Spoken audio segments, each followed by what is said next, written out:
আসসালামু আলাইকুম। টুঙ্গিপাড়ায় এনআইডি সুরক্ষা ও ভোটার তালিকা সংরক্ষণে মানববন্ধন। মোহাম্মদ তপু শেখ, গোপালগঞ্জ প্রতিনিধি।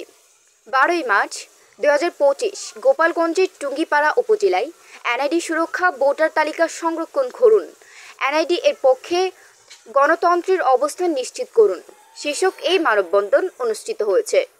মানববন্ধনটি উপজেলা নির্বাচন অফিসের আয়োজনে টুঙ্গিপাড়া উপজেলা পরিষদ প্রাঙ্গণে অনুষ্ঠিত হয়। এতে টুঙ্গিপাড়া উপজেলার নির্বাচন অফিসার শেখ বদরউদ্দিন, টুঙ্গিপাড়া উপজেলার পৌর বিএনপির আহ্বায়ক ডাক্তার আবু জাফর, নির্বাচন অফিসের অন্যান্য কর্মকর্তা এবং স্থানীয় জনগণ অংশগ্রহণ করেন। বক্তারা ভোটার তালিকা সুরক্ষা ও জাতীয় পরিচয়পত্রের গুরুত্ব তুলে ধরে নির্বাচনী প্রক্রিয়ার স্বচ্ছতা, নিরপেক্ষতা এবং গণতন্ত্রের মূল্যবোধ প্রতিষ্ঠায় সকলের সহযোগিতা কামনা করেন। তারা জানান, সঠিক ও সুরক্ষিত ভোটার তালিকা দেশের গণতান্ত্রিক প্রক্রিয়াকে শক্তিশালী করবে। এই মানববন্ধনের মাধ্যমে জনগণকে সচেতন করে ভবিষ্যতে সুষ্ঠু ও নিরপেক্ষ নির্বাচন আয়োজনের জন্য নির্বাচন কমিশনের তৎপরতা আরও বৃদ্ধির দাবি জানানো হয়। কামনা করি। আমাদের এটা আমাদের জন্মগত অধিকার, আমাদের ন্যায্য দাবি, আমাদের এনআইডি যেন আমাদের কাছ থেকে সরে না যায়। এই জন্য আমরা আজকে টুঙ্গিপাড়া উপজেলায় আমরা মানববন্ধন পরিচালনা করছি। আমাদের এর সাথেও আমাদের আরো দাবি আছে।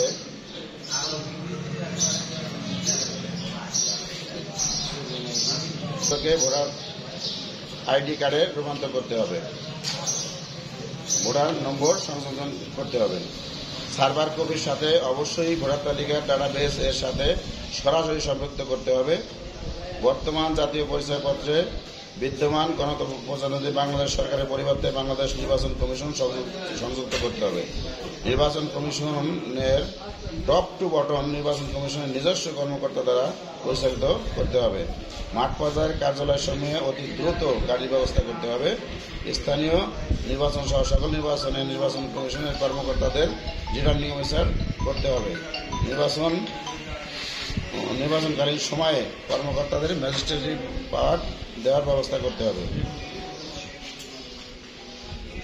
সার্বিক নির্বাচন কমিশন সার্ভিস গঠন করা এই মানববন্ধনের মূলত আমাদের দাবি।